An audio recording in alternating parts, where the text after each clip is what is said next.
Hey guys, it's Hunter. Welcome back to another episode of ASKgufish. I'm refilming this intro a couple days later, so it'll probably have a very different vibe to the rest of the video. I think we're all still kind of reeling from the news from yesterday, and it's so weird. Like, it just doesn't feel real. Someone like that, Eddie Van Halen, they're too big, they're too legendary, they're not supposed to die. And I wasn't expecting it to hit this hard. He was a different generation, a generation removed, kind of, but the day it stopped. You read all the tributes on social media from Metallica, Mark Tremonti, Matt Heafy, even John Mayer, Joe Bonamassa. EVH, he was the guitar hero of guitar heroes. Every single person that inspired me to pick up the instrument lists Eddie Van Halen as the reason they picked up guitar in the first place. And I mean, he was a true innovator. He just took guitar to another level. I mean, he's responsible for popularizing so many of the things we just take for granted now.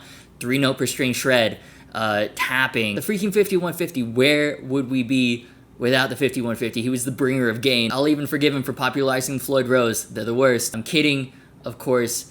They're annoying to set up, but in the right hands, Eddie Van Halen's hands, he just made everything just sound incredible. And he literally changed the game and set us on a course to where we are now. Oh, and popularizing janky looking but highly functional mod projects using cheap guitars. Definitely owe him big time for that. I mean, it was amazing to see all the positivity, and if there's one person that could unite social media, even for a day, it was Eddie Van Halen. The day just stopped to mourn the loss of someone who everybody just loved and had such a massive, immeasurable cultural impact, and just gave us so much. It's impossible to really imagine where modern guitar and modern music would be without Eddie Van Halen. So, of course, my thoughts go out to all his family and friends. Such a massive, massive loss. This year's kind of been the worst, but thanks for everything, and I hope everyone makes the most of it today. I don't know. Let's jump into your questions. So, do you go with the Solo 2, LTD EC1000, or see what the Epi Prophecy is going to be all about? Yeah, like a single cut cage match to the death. That'd be a fun video. I think the Solo would win, though. You take all your enemies out with that headstock. No other single cut can compete in terms of pure stab potential. First move, run for your life. What am I talking about again? Right, between those three, if you're not in a rush, I'd wait for the Prophecies just so you can assess all your options. But if you're going for one now, between the Schecter Solo 2 Custom and an EC1000, let's be real, both are great. Personally, I would go with and recommend the LTD though. Like, I love the compound fingerboard radius, but the neck is so thin on the Solo 2 for like no reason whatsoever. LTD's Thin U I find much more comfortable, and the giant frets are awesome. Plus, there are modern variations with like an Evertune or Fishman Fluence pickups. Even normal ones for 2020 have the Pegasus Sentient set from Seymour Duncan. The Pasadenas in the Solo 2 are cool. They're more PAFE, which could be your thing. I prefer more modern sounding pickups. And also, and this kind of makes no sense because both ESP and Schecter are owned by the same dude, which by the way is not the same as ESP owning Schecter. It's not like Fender and Charvel, where Charvel falls under the Fender family of brands. Schecter and ESP are run completely independently. They both compete in that modern guitar category. Both LTDs and Schecters are made in the same factories, and yet with Schecters they can have great specs, but more often than not they feel like they're missing something. Like, it's hard to explain through a YouTube video, but they don't feel alive. Whereas high-end LTDs, to me, do feel alive. Now, the Prophecies, hopefully we'll hear more about them soon. Epiphone's been doing this thing where they're trying not to say anything until you can actually order them, which is pretty cool. Remember, the reason that we knew about the Prophecies so far in advance was because they leaked, not because Epiphone did a press release or anything like that. Anyways, they do look awesome. That being said, they're probably coming out of Epiphone's China facility, which means they'll have that weird Epiphone D-shaped slim taper. So that's definitely something to consider because, again, it's different from the other two. And also recently, the fretwork that I've seen out of that facility, it hasn't been great. Still, super excited to try them. But yeah, if you need one tomorrow, EC1000. I mean, come on. It's been the quintessential metalcore guitar for well over a decade now. Its legacy is well-deserved. Yo, okay, guys. Big update. It's happening. It's only just happening, though. I don't know if American Musical Supply was supposed to put their product pages up, but they've done it anyways. Thank you very much. Pricing is now confirmed for the new Epiphone Prophecy series. The 2020 Prophecies, the Les Pauls, the SGs, the Flying Vs, and the Extras will all retail for $899 US. One, that's a pretty decent price given the specs, which we'll talk about more in a second. And two, it's kind of unexpected that it's uniform across the entire range. Usually the Les Pauls are the most expensive, and then the SGs are priced slightly lower. Look at the $679 Les Paul Custom versus the $579 SG Custom. And then colors are now confirmed as well. The Les Paul comes in red tiger, olive tiger, and black. The SG, red tiger, blue tiger, and black. The Flying V in yellow tiger and black. And finally the Extra, which from what I understand differs in proportion from an Explorer. Like, it has a more narrow waist. It comes in yellow tiger, purple tiger, and black. The finishes are listed as aged gloss. Realistically, it basically just feels like matte satin. A lot of the specs are what we expected from the rest of the Inspired by Gibson line. Mahogany bodies, mahogany necks, 24 jumbo fret ebony fingerboards,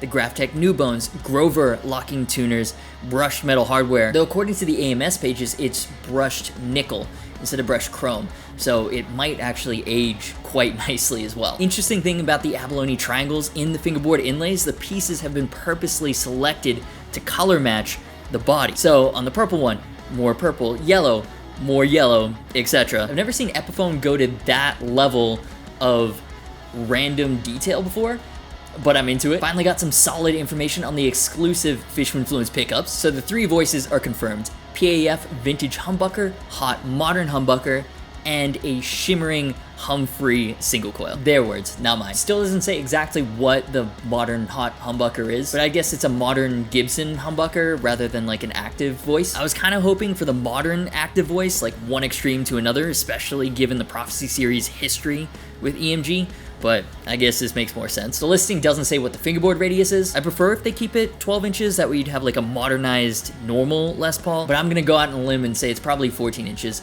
just like the previous Prophecies. As far as the neck profile goes, we've got the asymmetrical slim taper, which, yes, the asymmetrical profile is the only one that makes sense and feels real nice with the D shape, in my opinion. There's no pictures of the back yet, but from what I recall, they were the access neck heel rather than whatever the hell was going on with the Les Paul Modern.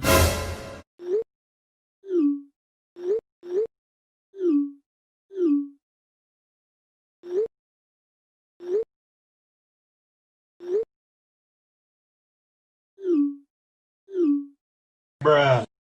But yeah, to its credit, I love the necks on the Les Paul Modern and the SG Modern. Psyched they're back here, and it looks like that's not all they borrowed. The Prophecy SG has a 3/4 inch maple cap, while the Prophecy Les Paul has a carved maple cap and ultra modern weight relief. So it seems like the Prophecies are just better versions with satin finishes and Fishman-Fluence pickups. I was kind of hoping to see a 3/4 inch maple cap on the Extras and Flying V's as well, but no such luck. It seems like we've been waiting so long for these that we kind of knew what to expect, but still, now everything's confirmed, everything is real. So pumped. Epiphone is combining their history and their legacy with modern design features, and these are half as good as they look. I mean, Fishman-Fluence standard across the entire line. This is a serious warning shot in LTD's direction. Well, what do you think? What's your favorite? Would these dissuade you from getting an EC1000 or a Solo 2 Custom? Personally, I need that olive tiger Les Paul. Oh, but the purple tiger Extra looks cool too. And so does the blue SG. I can't decide which one or ones you want to see on the channel. Let me know in the comments. Oh, and as I was scrolling through, I also noticed AMS leaked another one. New signature for Nancy Wilson of Heart fame. That was another one in that Andertons video, but it got much less press. It's a Nighthawk variant, mahogany body, maple neck with a rounded C profile, weird Nighthawk bridge, Firebird neck pickup, slanted ProBucker 3 in the bridge, so not a whole lot of aftermarket pickup options for that, I guess. Ebony fingerboard, 25.5 inch scale length, and included hard shell case. For $529, super weird, out of the ordinary, and like pretty damn affordable. Love that. I mean, at least the concept. Seems more of like a hipster ass 60 cycle hum type of guitar than a chug machine.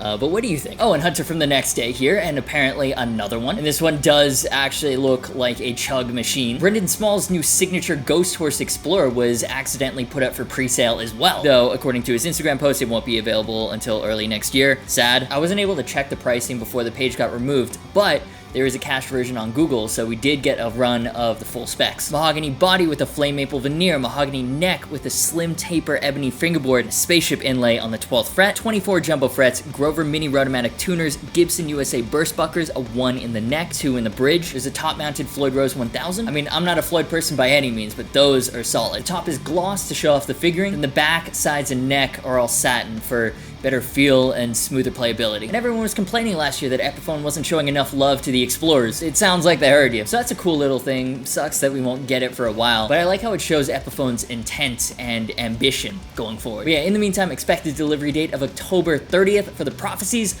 Let's go. Before we get into the next question, I want to give a massive shout out to Orion.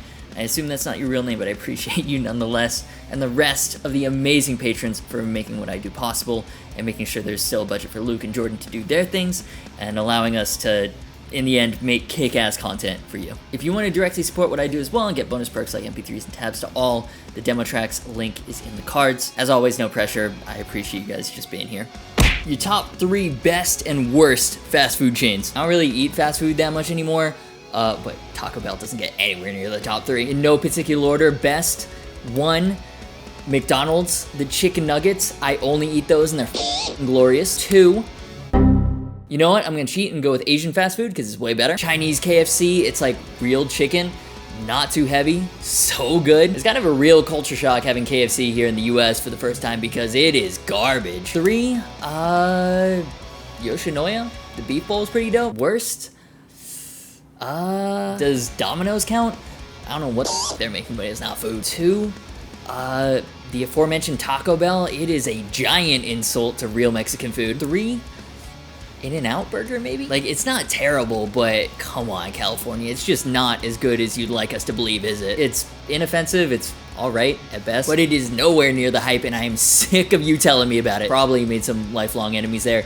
Feel free to fight me in the comments.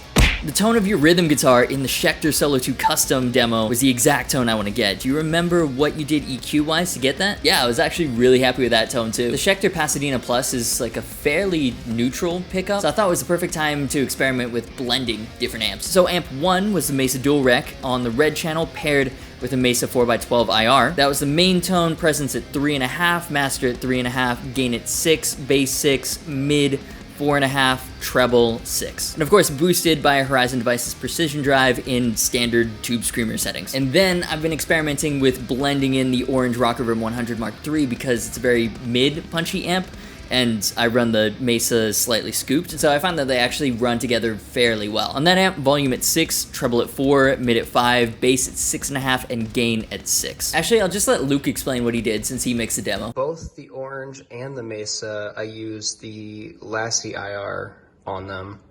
Don't know why I did that, but I thought it just sounded better. So the orange is like 6 dB lower than the Mesa, so the orange is like the mid-range, and then the Mesa is that really scooped, like, aggressive sound, and you blend them together a little bit. And the orange kind of fills out the mids that the Mesa doesn't have. So yeah, as Luke so energetically explains, there's a lot of amp going behind that demo, but I just couldn't help it. It's fun to play with different amps and experiment with blending them, especially now since I've gotten the reamp box kind of working. For whatever reason, before when I plugged it in, it was making the amp pick up a really clear signal of an oldies radio station, sometimes Korean evangelical radio, depending on the time of day. So I've gone and wrapped it in tinfoil. Seems to work now. I don't know. But yeah, point is, been experimenting with blending amps, and that particular one was the Dual Rec with the Rock Reverb, and I think it turned out really well. Do you like carpets? No. Where's the Hughes and Kettner? Starting to think that video was just a commercial for them. Haven't seen those amps in a few months now. Okay, so I answered this question in the comments, but I thought I'd address it on video as well, since it's one I'm getting a lot, and I definitely know where you're coming from, right? Like, I did that whole unboxing video where it's like, this is my dream amp. Wanted one forever, be prepared to see this in a lot more videos going forward. I did one demo with it, I think it was the Howl. Sounded great, so easy to use, and then it just disappeared. And everyone's like, well, that was short-lived, where the f did it go? So, right after the video, my favorite channels, 3A and 3B, just died. The rest of the amp works.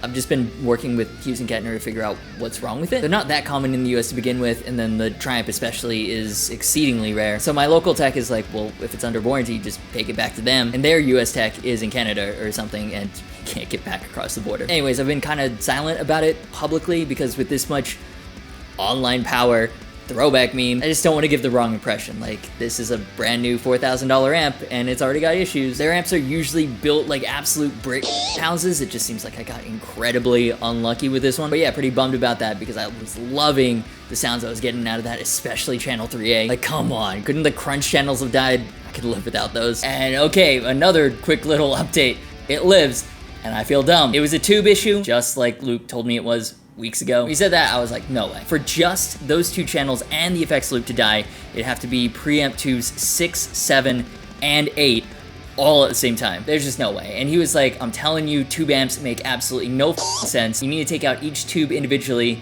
and you'll find the problem. Meanwhile, I'm looking at this giant Hughes and Kettner with 6 power tubes and 9 preamp tubes being like, yeah, I'm not doing that. This amp is brand new. That sounds like a pain in the ass. I'm just not doing that. Basically being a big bitch baby about it. Well, I ended up buying new preamp tubes to replace the suspected bad ones. Still didn't work, so I had to end up pulling each one individually anyways. Turns out tubes 4 and 6 were the culprits, which to me still makes absolutely no sense. Because according to the spec sheet, if it was tube 4, that should have killed amps 2 and 3. But you know what? I'm not complaining. The TriAmp works again, and now you'll see it in more videos going forward. I don't know, man. Tube amps are stupid. If I was smarter, I would just use neural DSP plugins for everything. But God, the Hughes and Kettner just sounds so good.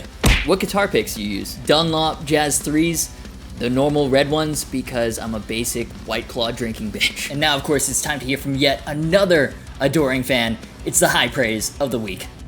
Honestly, you repeatedly prove to not have adequate skills or tools to work on your own stuff. How you have a successful channel blows my mind. Yeah, I don't know either. I'm just out here doing my thing and it just kind of happened. Now, my music recommendation for the week is Fit for a King's new album, The Path. Heavy riffs, catchy choruses, and some of the best church bell use I've ever heard in metalcore. I know, another metalcore recommendation, but it's been most of what I've been listening to recently. There's some seriously good releases this year. I'll try to switch it up for next week, but yeah, in the meantime, link down below, The Path. It's a real fun listen. So if you enjoyed this video, do me a favor and hit the like button. If you've got thoughts on anything discussed, leave them down below. If you're new around here, I'd appreciate it if you hit that subscribe button and the bell for upload notifications. Social media, merch, and Discord server links are in the description. As always, thanks so much for watching. You've been awesome, and I'll see you for the next video.